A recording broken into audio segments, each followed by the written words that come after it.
स्वागत है आप सभी का Shashi sir official YouTube channel में। स्टार्ट करते हैं। आज हम लोग शुरू करने जा रहे हैं क्षितिज भाग 2। क्षितिज भाग 2 के काव्य खंड का अध्याय 1 सूरदास के पद। आज हम लोग देखेंगे ये जो सूरदास के पद हैं ये उनकी रचना सूरसागर से लिया गया है और सूरसागर के भ्रमर गीत खंड से। इसमें होता क्या है, ये प्रसंग क्या है, बस 1 मिनट की बात। प्रसंग क्या है कि गोपियाँ ये आस लगाकर बैठी हैं कि श्री कृष्ण उनसे मिलने आएंगे, बल्कि होता क्या है कि श्री कृष्ण खुद मिलने नहीं जाते बल्कि अपने मित्र उद्धव को गोपियों के पास भेज देते हैं और उद्धव के माध्यम से गोपियों के पास ज्ञान और योग का संदेश भेजते हैं। जब ज्ञान और योग की बातें गोपियाँ सुनती हैं तो वे बहुत उदास हो जाती हैं, बहुत खिन्न हो जाती हैं और खिन्न होकर उदास होकर क्या क्या कहती हैं उद्धव को, उसी का वर्णन इन पदों में है। यह हम लोग देखने जा रहे हैं पहला पद, 3 पद और हैं, ठीक है। बारी बारी से सबका हम लोग अर्थ देखेंगे। चलिए, पहली पंक्ति क्या है, उद्धव तुम हो अति बड़ भागी। गोपियाँ जो हैं व्यंग करती हैं, एक तरह से ताना कस रही हैं उद्धव के ऊपर। उद्धव को कह रही हैं कि उद्धव तुम बहुत भाग्यवान हो, बड़े भागी हो, बड़े भाग्यशाली हो। वास्तव में भाग्यशाली नहीं बता रही बल्कि मजाक उड़ा रही हैं उनका।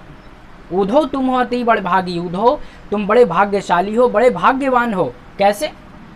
अपरस रहते स्नेह तगाते नाहिन मन अनुरागी। यानी श्री कृष्ण के निकट रहकर भी श्री कृष्ण के स्नेह और श्री कृष्ण के प्रेम में आज तक नहीं तुम पड़ सके। तुम्हारा मन जो है अनुरागी नहीं हो सका, तुम्हारा मन जो है श्री कृष्ण के जैसा नहीं हो सका, तुम श्री कृष्ण के प्रेम में नहीं पड़ सके। यह तुम्हारी भाग्यशाली होने का ये प्रतीक है। यानी गोपियाँ क्या करेगी, तुम बड़े भाग्यशाली हो कि श्री कृष्ण के निकट रहकर भी जो है उनके प्रेम और अनुराग के बंधन में नहीं पड़ सके। वरना दुनिया में कोई ऐसा नहीं है जो श्री कृष्ण के निकट हो और उनके प्रेम, उनके अनुराग में जो है न अनुरक्त हो जाए, ठीक है। इसीलिए कृष्ण को मोहन कहा जाता है, सबको मोह लेते हैं।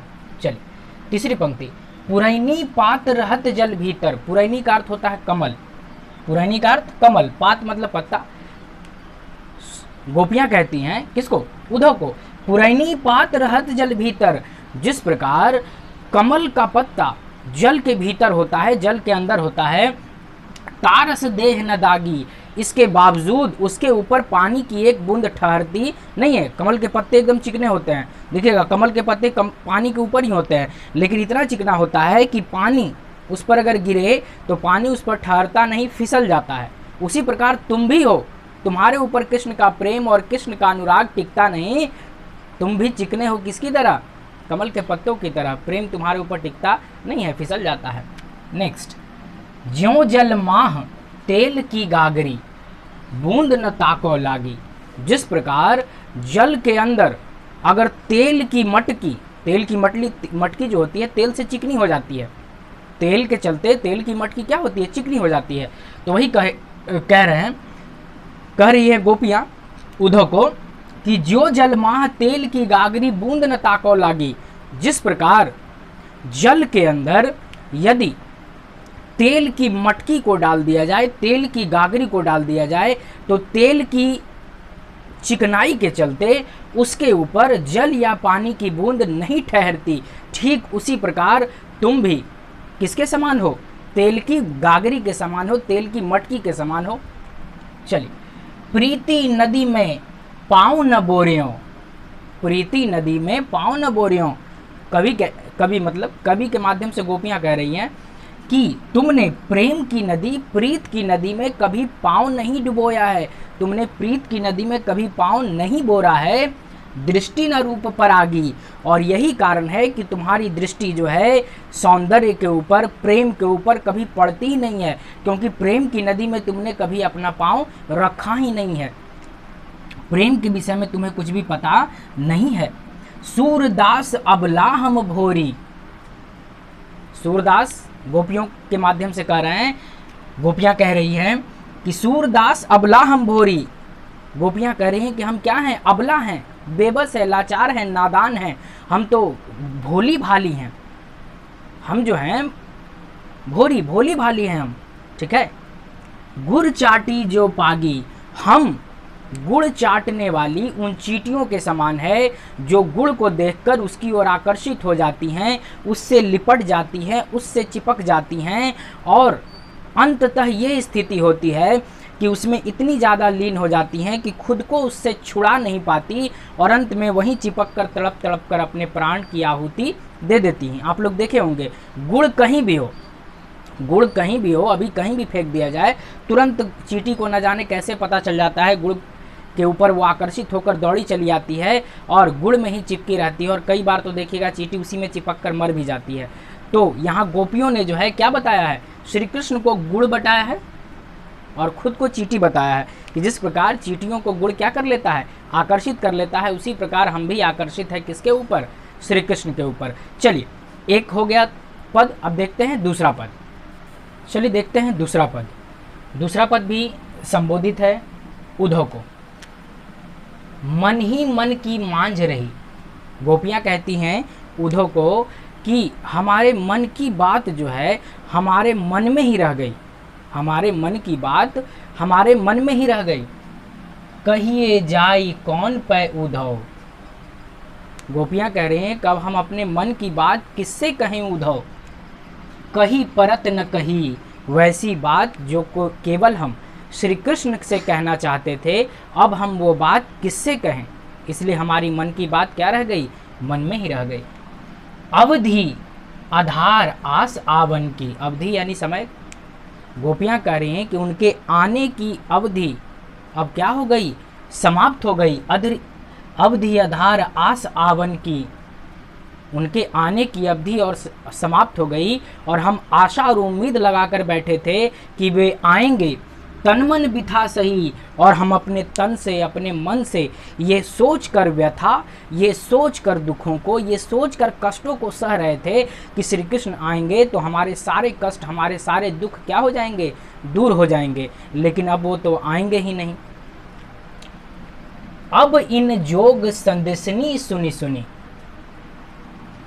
गोपियां कह रही हैं कि अब इन योग के संदेशों को सुन सुनकर, अब इन ज्ञान और योग के संदेशों को सुन सुनकर, बिरहिन बिरह दही, हमारी बिरहिन, हम जो बिरहिन हैं, जो उनकी बिरह की आग में जल रहे थे, हमारा बिरह का आग जो है ज़्यादा बढ़ गया है, अब हमारी व्याकुलता और ज़्यादा बढ़ गई है, हमारे बिरह की आग जो है ज़्यादा बढ़ गई है। चाहती हुती गुहारी जित हैं, गोपियाँ करें कि हम जिनसे चाहती थी गुहार लगाना, गुहार लगाना का मतलब आवाज़ लगाना, जिनसे रिक्वेस्ट करना चाहती थी, जिनसे आग्रह करना चाहती थी, उतही धार बही, जिनसे हम आग्रह करना चाहती थी, जिनसे विरह की अग्नि को शांत करना चाहती थी, उन्होंने इस अग्नि को और बढ़ाने का काम किया है। जिनसे हमने गुहार लगाने का काम किया था, श्री कृष्ण से हम गुहार लगा रहे थे कि हमारी विरह की अग्नि को शांत किया जाए, लेकिन उल्टे कृष्ण ने क्या किया, हमारी विरह की अग्नि को और बढ़ा दिया। सूरदास अब धीर धर ही क्यों, सूरदास कहते हैं कि अब गोपियां जो हैं अब क्यों धीर धरें। गोपियां कह रही हैं सूरदास के माध्यम से कि अब धीर धरी हैं क्यों, अब क्यों धीर धरे हम।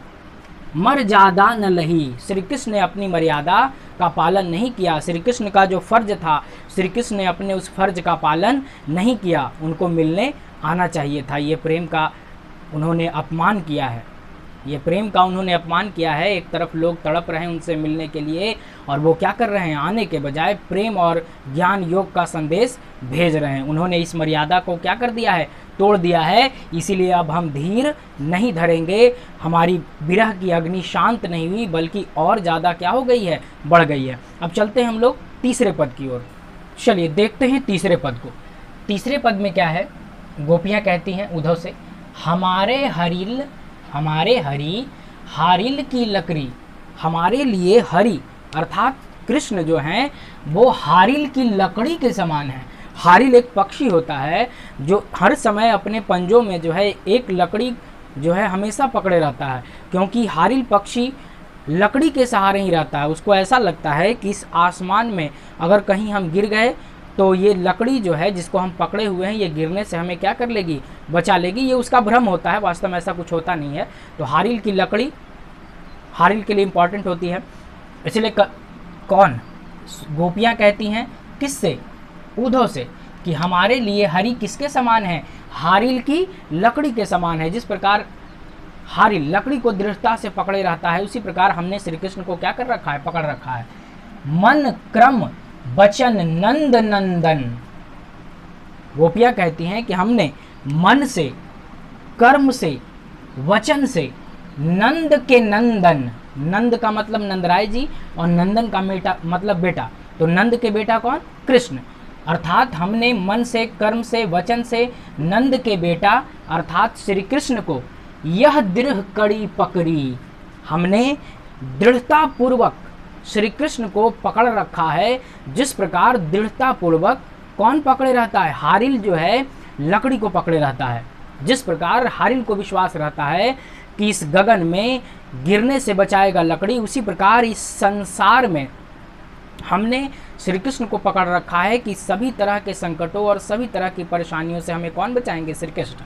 चलिए, जागत सोवत स्वप्न दिवस, जागत जागते हुए, सोवत सोते हुए, स्वप्न मतलब स्वप्न में, दिवस मने दिन, निशी मने रात।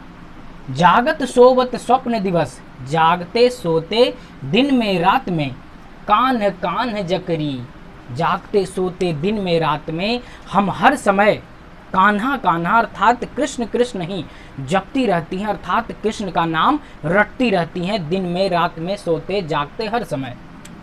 सुनत जो, सुनत यहाँ जोग होगा, सुनत जोग लागत हैं ऐसों ज्यों करुई ककरी। गोपियाँ कहती हैं कि सुनत जोग, ये योग का जो संदेश तुम लाए हो इसको सुनकर लागत है ऐसो, मुझे हम लोग को ऐसा लगता है ज्यों करुई ककरी, ये तो हमें कड़वी ककड़ी के समान लग रही है।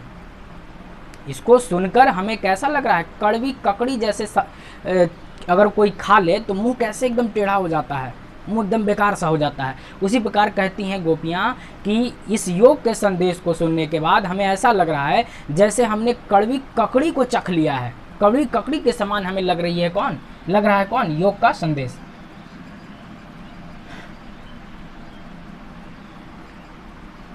सुतो व्याधि हमको ले आए, सुतो व्याधि हमको ले आए, देखी सुनी न करी। गोपियाँ कहती हैं कि तुम तो ऐसा व्याधि ले आए, ऐसा रोग ले आए हो, देखी सुनी न करी, जो हमने न कभी देखा, न कभी सुना और न कभी भोगा है। योग के विषय में बता रही गोपियाँ कि योग ऐसा बीमारी है, ये बीमारी का नाम हमने पहली बार सुना है, पहली बार देखा और हमने कभी भोगा नहीं है। ठीक है, ये पहली बार हमने सुना है तुम्हारे मुख से। यह तो सूर तिन्ही लय सौंपों, गोपियाँ कहती हैं कि यह बीमारी, यह जो योग की बीमारी है, तुम उसी को सौंपे, उसी को दो जिनके मन चक्री, जिनका मन चक्री के समान है, जिनका मन चंचल है, जिनका मन स्थिर नहीं है। ये योग का संदेश उसी को दे। हम लोग का मन जो है एकदम स्थिर है, एकदम एक ही बिंदु पर टिका हुआ है, कृष्ण के ऊपर टिका हुआ है। इसलिए हमारे ऊपर जो है योग का कोई संदेश, योग का कोई ज्ञान काम नहीं करेगा। इसलिए ये ज्ञान जो है, ये योग का संदेश जो है उनको सौंपो जिनका मन चंचल है, जिनका मन स्थिर है। बढ़ते हैं अंतिम पद की ओर। चलिए, चौथा और अंतिम जो पद है सूरदास का, उसको देख लेते हैं। क्या कहते हैं इसमें कवि, हरि हैं राजनीति पढ़ियाए। गोपियाँ कह रही हैं उद्धव को कि हरि ने जो है, सखियों को भी कह रही हैं कि हरि अर्थात कृष्ण जो है राजनीति पढ़ियाए हैं। वो मथुरा जाके जो है बड़े राजनीतिज्ञ हो गए हैं, बड़े चालबाज हो गए हैं। समझी बात कहत मधुकर के, गोपियाँ कह रही हैं कि अपने सखियों से, क्या तुमने ये जो मधुकर है, मधुकर यानी भंवरा होता है, यहाँ भंवरा सूचित किया गया है किसको, उद्धव को, उद्धव को यहाँ भंवरा कह के सूचित किया गया है। गोपियाँ कह रही हैं सखी, क्या तुमने उद्धव की कही बातों को समझा, क्या उद्धव ने जो कुछ समझाया तुमको कुछ समझ में आया। समाचार सब पाए, क्या तुमने इसकी बातों के माध्यम से श्री कृष्ण का कोई समाचार, कोई संदेशा पा लिया। एक अति चतुर होते पहले ही, गोपियाँ कह रही हैं कि श्री कृष्ण तो एक तो पहले ही से बहुत चतुर था, श्री कृष्ण एक तो पहले ही से बहुत चतुर थे, अब गुरु ग्रंथ पढ़ाए और अब तो उन्होंने जो है न जाने कौन सा पट्टी पढ़ लिया है, न जाने कौन सा पाठ पढ़ लिया है। पहले तो चतुर थे ही, चतुर थे तब ना हम भोली गोपियों को जो है प्रेम जाल में अपना फंसा लिए, और आज क्या कर रहे हैं, हमें पट्टी पढ़ा रहे हैं। बड़ी बुद्धि जानी जो उनकी, योग संदेश पठाए। गोपियाँ कह रही हैं कि बड़ा बुद्धिमान हो गए हैं कृष्ण, जो हम लोगों के लिए उन्होंने किसका संदेश भेजा है, योग का संदेश भेजा है। इससे उनके ज्ञान का परिचय मिलता है कि कुछ ज़्यादा ही पट्टी पढ़ ली है। उद्धव भले लोग आगे के, परहित डोलत धाए। गोपियाँ कह रही हैं कि यहाँ के लोग, यहाँ के जो पहले लोग थे बड़े भले थे, बड़े भले लोग थे यहाँ, जो दूसरों की भलाई सोचते थे, दूसरों के अच्छे के लिए, दूसरों के हित के लिए इधर उधर डोलते थे, दूसरों के हित और भलाई की बात सोचते थे। लेकिन ये एक ऊधो है, एक ऊधो है जो हम गोपियों को परेशान करने के लिए, हम गोपियाँ जो विरह की आग में जल रही थी, उल्टा हमें परेशान के लिए यहाँ दौड़ा चलाया। और एक यहाँ के लोग थे कितने दूसरों की सोचते थे, और एक ऊधो है। अब अपने मन फेर पई हैं, चलत जुहुते चुराए। गोपियाँ कहती हैं कि हमें कृष्ण से विशेष कुछ नहीं चाहिए, अब अपने मन फेर पई हैं। क्या श्री कृष्ण हम लोग का मन को फेर देंगे, मन को लौटा देंगे, हमारे मन को जो उन्होंने चुराया क्या लौटा देंगे। चलत जुहुते चुराए, मथुरा जाते समय श्री कृष्ण ने हमारा जो दिल, हमारा जो हृदय, हमारा जो मन चुरा लिया था, क्या वो मन को फिर से फेर सकेंगे, मन को लौटा सकेंगे। ते क्यों अनीति करे आपुन, ते क्यों अनीति करे आपुन। गोपियाँ कह रही श्री कृष्ण से कि वे क्यों अनीति कर रहे हैं, वे क्यों अन्याय कर रहे हैं। जे और अनीति छुड़ाए, जो दूसरों को अनीति छुड़ा रहे हैं, हम लोग को जो है नीति का पाठ पढ़ा रहे हैं, लेकिन खुद हम लोग के साथ अनीति कर रहे हैं। श्री कृष्ण के विषय में कह रही हैं कि वो क्यों अनीति खुद कर रहे हैं, जो दूसरों को अनीति छोड़ने का काम मतलब संदेशा दे रहे हैं। श्री कृष्ण हमारे साथ अनीति कर रहे हैं और हम ही को अनीति छोड़ने का संदेशा दे रहे हैं। राज धर्म तो यही सूर, जो प्रजा न जाही सताए। गोपियाँ कहती हैं कि राज धर्म तो यही है कि अपनी प्रजा को न सताया जाए। राजा का धर्म क्या है, राजा का धर्म कहता है कि अपनी प्रजा को न सताया जाए। लेकिन ये कैसा राजा है, ये कैसा कृष्ण है जो अपनी प्रजा को ही सताने में लगा है, अपनी ही गोपियों को सताने में लगा है। यह कैसा राजा है। कैसा लगा ये वीडियो आपको? लाइक कमेंट शेयर ज़रूर करें, अपने दोस्तों को भी भेजें ताकि इसी तरह के लगातार वीडियोस आपको मिलते रहें। चैनल को सब्सक्राइब ज़रूर कर लें अगर पहली बार आए हैं तो, और आगे भी इसी तरह के वीडियोस आपको मिलते रहेंगे। इसके लिए जुड़े रहें हमारे शशि सरोवर ऑफिशियल चैनल से। लाइक कमेंट शेयर ज़रूर करें, ठीक है। आज के लिए इतना ही, फिर मिलते हैं अगले क्लास में, फिर मिलते हैं अगले वीडियो में, नेक्स्ट वीडियो में, नेक्स्ट चैप्टर, और इसी तरह लगातार जुड़े रहें। वीडियो देखने के लिए बहुत बहुत धन्यवाद। आज के लिए इतना ही, मिलते हैं अगले क्लास में, तब तक के लिए सभी को जय हिंद।